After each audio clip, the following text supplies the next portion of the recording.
Alright, you guys, this episode of Paradigm Profiles is called From Homie to Hitman. Nipsey Hussle was born on August 15, 1985 in Crenshaw, Los Angeles, California, to Angelique Smith, an African-American woman, and Dawit Ashkadam, an Iridian immigrant. He was raised in Crenshaw, a neighborhood widely known in the southern part of Los Angeles to be one of the most roughest and violent neighborhoods out there. Nip had two siblings, a brother, Samuel, and his sister, Samantha. He attended Alexander Hamilton High School, but would end up dropping out before graduating. At the age of 14, Nipsey took to the streets and joined the local Rolling 60s neighborhood Crips, a subgroup of the larger Crips gang, primarily based in his home neighborhood of Crenshaw. The Rolling 60s neighborhood Crips originally formed in Los Angeles in 1976 from the West Side Crips and have since metastasized throughout other cities and states across the country. Some say that the Rolling 60s Crips is one of the, if not the largest black criminal street gang in the city of Los Angeles. They've been known to identify themselves by wearing the Seattle Mariners or Chicago White Sox logos. Two men identified as Taekwon Little Feet Cox and Darren Williams, both members of the Rolling 60s Crips, were arrested for the 1984 murders of four members of professional football player Kermit Alexander's family. Police claim that Little Feet and his co-defendant Williams got the address wrong and killed the wrong family. If you guys scroll back into some of the previous profiles I did on this channel, I actually did a spill on Little Feet and the incident involving him stabbing Tookie. But let me get back on track with respect to Nipsey's history and legacy. Not long after becoming a chronic truant, he started smoking weed, drinking beer, and getting gamed up by some of his older homies. Like most younger kids who grow up in poverty-stricken neighborhoods, Nipsey began glorifying the Crips and emulating some of the more experienced members of the Rolling 60s. Some of the noteworthy, influential members of the Rolling 60s were guys like Keystone, Ricky Slew, Petey Wack, Big U, OG Mump, OG Pretty Boy are just a few to name. It didn't take long before Nip started gaining recognition on the streets. Not only because of his fast-growing rap career, but also because of his Crippin' and how he embodied that movement. A lot of rap artists in the industry claim to be real street gang members. They claim to be real ones, having really lived the lifestyle and having really experienced the life of a real gang member. But more times than not, this is a front. It's all done for the sake of attaining street cred and in essence to authenticate their music. The truth is, most of these guys are studio gangsters, wannabes that have never lived a day in the life and who ultimately couldn't survive in the hood. But Nipsey was a real Crip. He grew up on the streets and was out there really gangbanging with other sets. This is why so many people gravitated towards him, because he was a real one, not only in the music industry, but also people who were becoming fast fans of his music. Those of us who grew up in the streets and who really come from rough neighborhoods can usually tell when someone's fronting, opposed to when someone's really been out there in the streets. You can spot fake people a mile away. There's just a different kind of swag that can't be duplicated or reinvented when someone carries the spirit of the streets with them.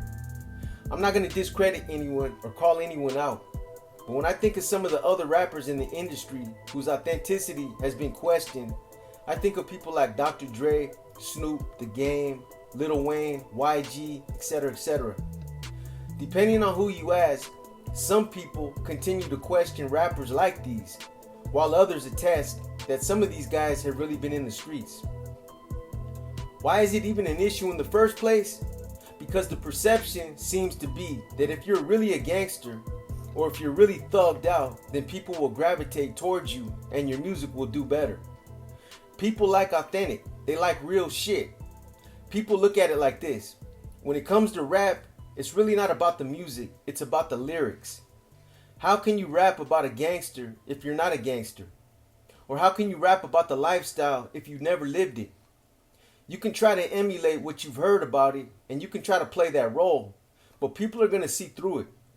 Hence, like most aspiring rappers that begin promoting their own music, Nipsey started selling CDs out of the trunk of his Impala. Anywhere and everywhere he went, he would pull up, pop the trunk, and either sell or give away his CDs to get his music out there. It's a smart investment, but this is common, and a lot of successful rappers have done this. Nip made a huge splash in the rap industry when he released his first mixtape, Slossin' Boy Volume 1, in December of 2005. This resulted in moderate local success throughout his neighborhood and throughout Southern California. Soon after, he signed with Cinematic Music Group and Epic Records. In 2008, he released the first 2 installments in his Bullets Ain't Got No Name. This was accomplished over the series of several mixtapes that brought him even more exposure. But Nip was just getting started, literally. His first major project, The Marathon, was finished and released on December 21st, 2010. He then went on to release subsequent projects under his label, including The Marathon Continues in 2011, Crenshaw in 2013, and Mailbox Money in 2014. By this time, Nip was firmly established in the industry and was making a name for himself across the globe. But when it comes to success with hood figures like Nipsey Hussle, there always comes problems. And most of these problems usually come from people within your own circle or other people associated with the criminal element. That's just how it goes. Everybody's trying to make it big and get out of the hood. And they'll do it at all costs and at anyone's expense, even if it means pressing someone, extorting them, or using hood or prison politics to squeeze them. Whether there's any truth to it or not, rumors began to circulate that Eugene Big U Henley was allegedly attempting to use his status as an influential Rolling 60s Crip, some say he was a former Rolling 60s leader, to press Nip and to acquire some of his financial success, all for himself. People say Big U felt a sense of entitlement because of who he was and because he seems to be a legend in his own mind. I personally can't validate this one way or the other because I'm obviously not privy to their personal interaction. However, word on the curb is that Big U was attempting to tax Nipsey under the pretenses of sharing the wealth with the hood. Even after Nipsey's death, more rumors are swirling around both Big U and Wack 100 for supposedly attempting to blackmail Nipsey's baby mama, Lauren London, over a sex tape that they claim to be in possession of. If there's any truth to this, this is yet another disgrace to Nip's legacy. Details are sketchy, but the rumors claim that the tape depicts Nip and another guy having sex with his baby mama, and that things apparently ended up getting spicy between Nipsey and the other guy. I personally think it's BS, but if it's true that Big U and Wack 100 really are claiming that this tape exists, I think someone is just attempting to assassinate Nipsey's character and stir up some controversy. Let the man rest in peace. Going after his baby's mama is just as low as you can stoop. I'm sure we all remember the mural that was defaced right after Nipsey's death. The man was barely buried before a couple of young gang members claiming to be Bloods, Baby Capone and Red Boy, spray painted graffiti over his mural and were all over social media openly admitting it. This actually could have ignited a massive war between the Bloods and the Crips, but street justice would eventually prevail. People everywhere were incensed at the depravity and indiscretion of what was done to his mural. Disrespecting a prominent figure like Nip, who was admired by the masses hours after his death, was almost too much to fathom. But just as Baby Capone and Red Boy took to social media and balked at people like Herman Cowboy Douglas, an older Rolling 60s Crip who was outspoken about the disrespect inflicted on his friend Nip. I got one question for you. Come here. You already know. So how long you been from the hood now? Shit. You officially got put on. You officially got put on. Simple as that. All right. So now you got put on the hood. So now we in the community. We all live here. So what's that right there, cuz? Explain to me what that is in our community. What that is right there. Hold up. I just want to know what it is from you. I want to hear from you. What is this, bro? This says OHBG Ajax the Low. Crossed out the H. You left the 3 and you left the BK and you whacked out the H's. All right. So now you struck up your name, Ajax the Low. Now you just put, you whacked out HK, BK, and 3K. That's what you put on it. Okay, now, what has any HKs done to you, bro? Has any HKs jumped out and beat you up? Has any BKs, Bloods, jumped out and fucked you up? Has any Trays got out here and fucked you up? Has any of them three came over here and fucked you up or did anything to you? Simple question. That's yes or no. Okay, now I'm just saying, but now you stuck that up in the hood, though, guys. So now, when an A-Trade gangster's riding down the street, or a Hoover, or a Blood, so he's gonna come down Slauson, and he's gonna see that his hood whacked out. You understand that? So now, you whack their hood out. You ain't gotta answer this question because I already know the answer. Have you ever killed one of them people? No. But you just whacked them out. You feel me? So now this is on your crippin'. You feel me? So now you giving the homies to test your crippin'. You feel me? So now they gonna come up here and they gonna see you whacked out Hoover, you whacked out the Blood, you whacked out the Trey. Now they gonna ask you, have you ever put in work? If you ain't put in work, why are you whacking the niggas out? You understand that? So now all that is 500,000 cars come down Slauson a day. So they gonna have to see their hood whacked out. So when they see their hood whacked out, which you never killed none of them over there, and you just expressed to me they ain't did nothing to you either. They haven't beat you up, they ain't stomped you out. Had they killed somebody that you know. You feel me? You just fresh from over here from the hood. This is not how you prove yourself. That's not how you do it. That's faulty crippin'. You feel me? You a wall banger. You wall banging. You feel me? That's wall banging. So when my real homies see that, little niggas that's out here really crippin', they gonna ask you. You strike, that don't make the hood look good. You feel me? That's let enemies know, oh, we over here. So now when enemies see that, oh, they must be hanging over here. So this building right here, I'm trying to buy. I'm trying to buy this building right here. For our community, for us, for niggas like you to come to. So for you striking up right here, now you bringing unwanted attention. You feel me? Nipsey didn't represent that. So why are you representing fuck these people and they haven't done nothing to you? You understand? Now, the homies that beat you up, the homies that fucked over you, they done did you worse than these niggas. These niggas ain't did nothing to you. But the 60s done beat your ass, fucked you up, took your car, run you through the ringer, and you got the nerve to put these niggas, you whacking them niggas out. You need to handle your business in the hood first with these niggas around here before you start whacking out niggas you don't even know nothing about, cuz. They haven't killed none of your homies. They haven't did shit. But now they gonna fuck around and see that, fuck around and kill me behind some bullshit you wrote on the wall. You understand that? Because when they roll up, they gonna look at you like you ain't even a factor. When they see me, I'm a factor out here. And they gonna kill me behind some dumb shit. So when you get a chance, when you get paid, I would appreciate if you get a can of spray paint and cover up this bullshit. Because we not representing that right there. You feel me? Now if you got a reason. A video on social media surfaced hours later showing the brutality of street justice when Red Boy was dumped on and shown gurgling and drowning in his own blood. Hard lesson learned by Red Boy, a youngster from this new generation that unfortunately didn't understand the consequences of disrespect. He paid the ultimate price, his life. But Baby Capone would continue his defiant stance on social media by dropping video after video, disrespecting and challenging anyone with enough gumption to pull up. Again, getting back to Nipsey's path, in April of 2012, he released a collab album called Raw with rapper Blanco, featuring YG, Mr. Fab, Yuckmouth, Be Legit, Cocaine, and Freeway. In May of 2012, he released the single Proud of That, featuring Rick Ross. He was then featured on Ross's Maybach Music Group song Fountain of Youth, which appears on the label's second album, Self-Made Volume 2. The music video was released on October 1st, 2012. At this point in time, Nipsey said he was still looking for the right label to sign with, entertaining rumors that he would be signing with MMG. Eventually, Nip would pursue an alternate career outside of music. I think he got to a point in his life where he began to realize that there's more to life than gangbanging. And I believe his financial success helped him get an early glimpse of that. As a result, he would later work to separate himself from the gang and dedicate much of his career to gang prevention.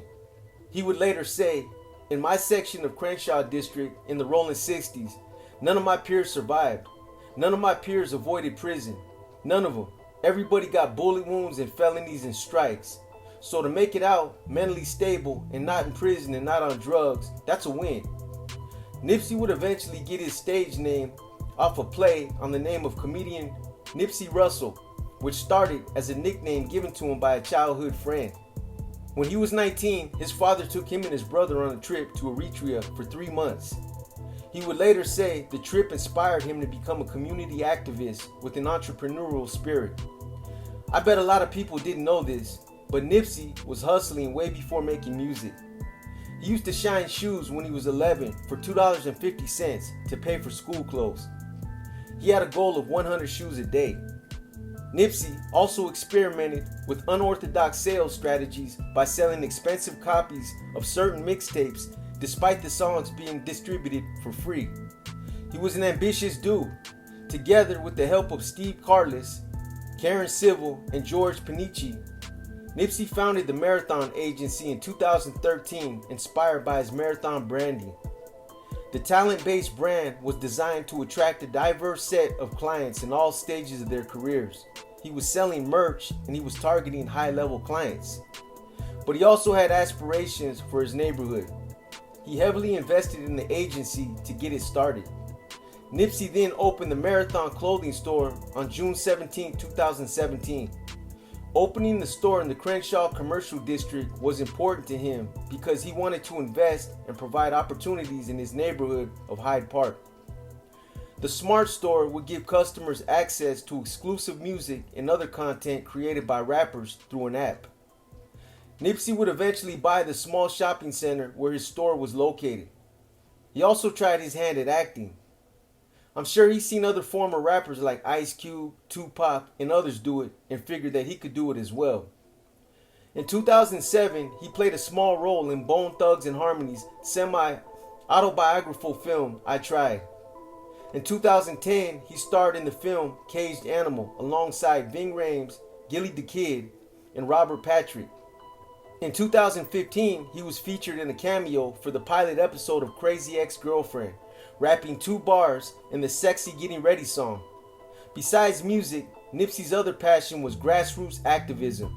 He wanted to focus on giving solutions and inspiration to young black men like himself. He continuously denounced gun violence through his music, influence, and community work, and spoke openly about his experiences with gang culture. He eventually funded improvements to neighborhood schools and spent time with students, also participating on panels about the growing up in the area and the influence and vices of gang culture. He started a co-working environment which he named Vector 90, believing that the Crenshaw area was being underserved and that young people would benefit from communal workspaces. He wanted kids to be able to take classes in science, technology, and mathematics at the center, citing disruptive thinkers of Silicon Valley as his inspiration. Nipsey was also intimately involved in the planning of the Destination Crenshaw project that will showcase the history and culture of African Americans in his neighborhood.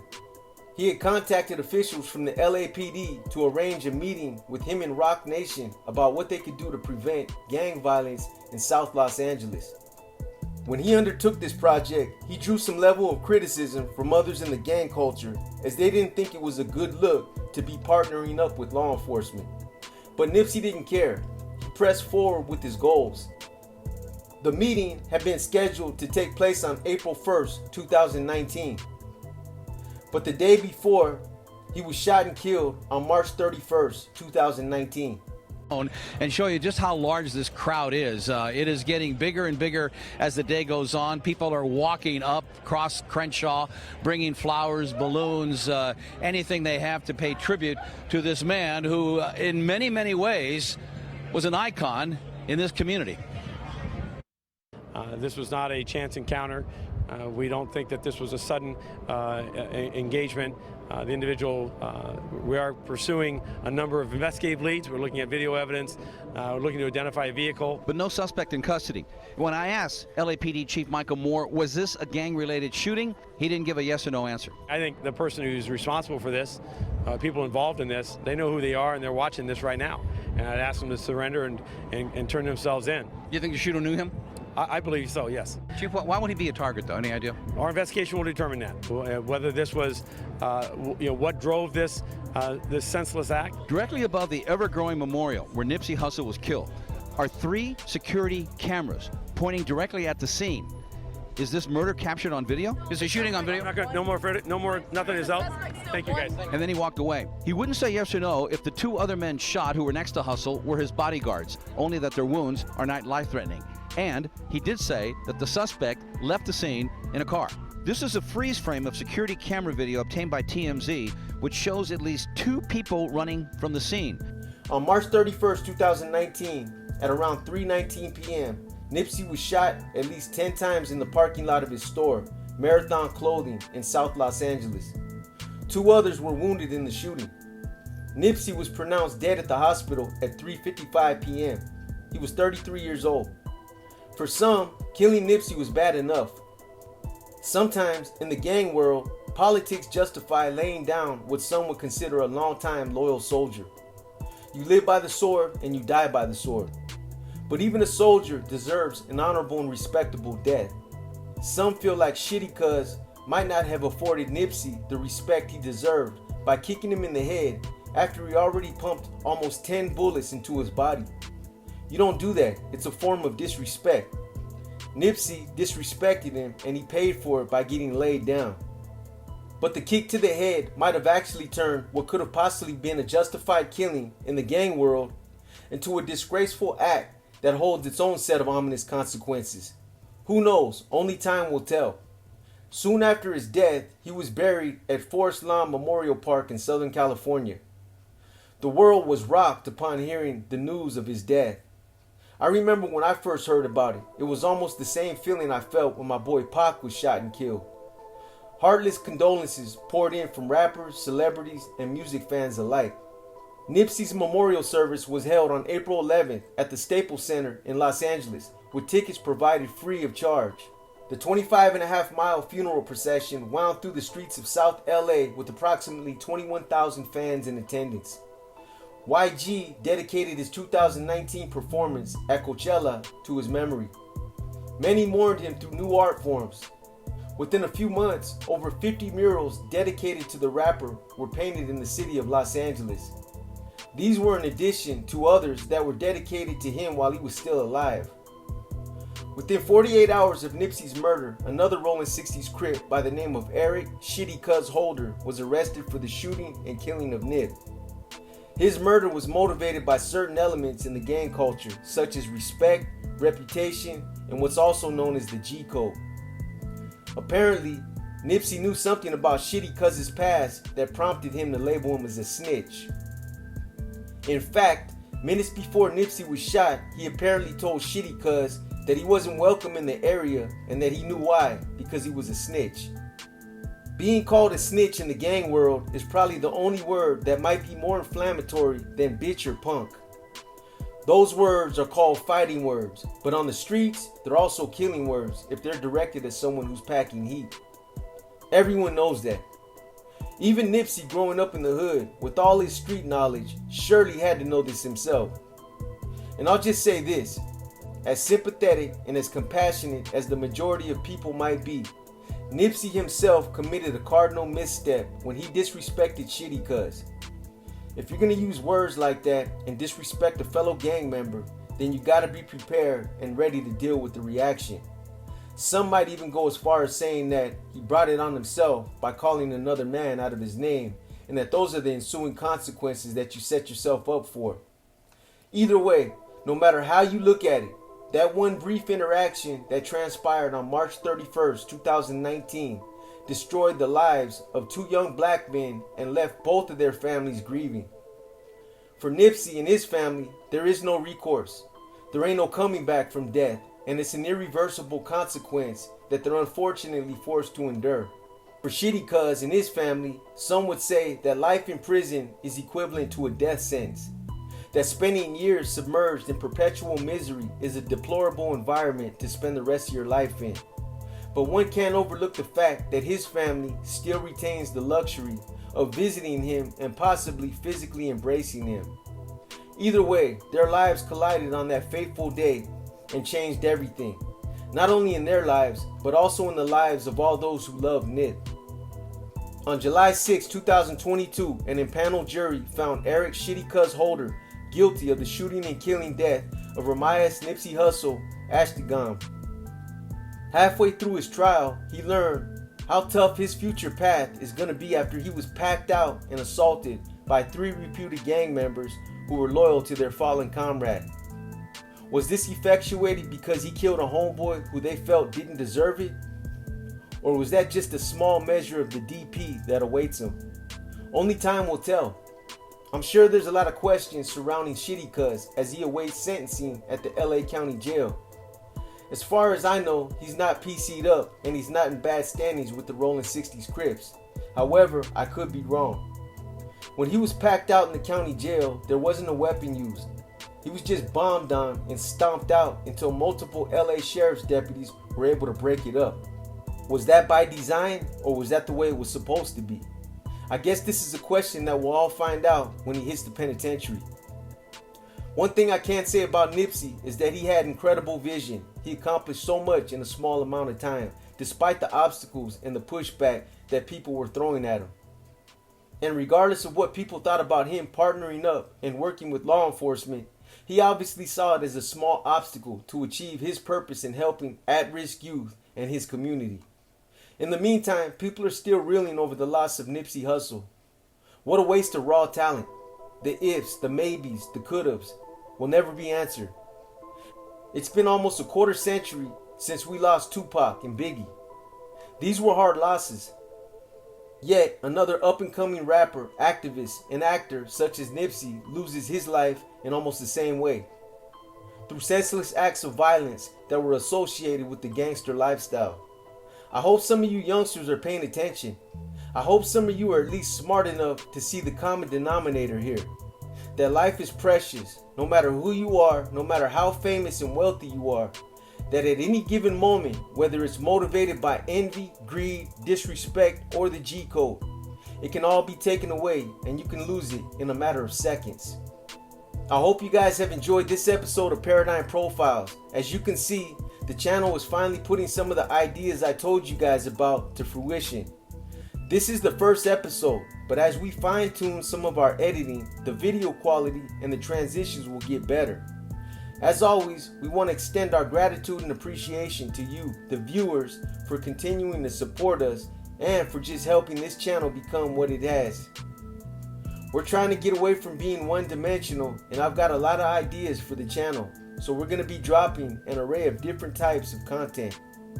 Also, as I've continued to mention in my previous lives, I'm going to start doing the Q&As and more of these short profiles. So if you have questions, drop them in the community section.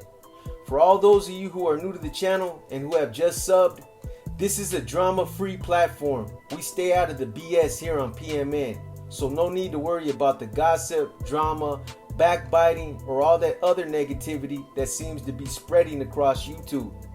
In closing, we want to extend our gratitude and appreciation in customary fashion to all our viewers who have continued to support the channel and who have been with us for the long haul. For without you, the viewers, we would cease to exist.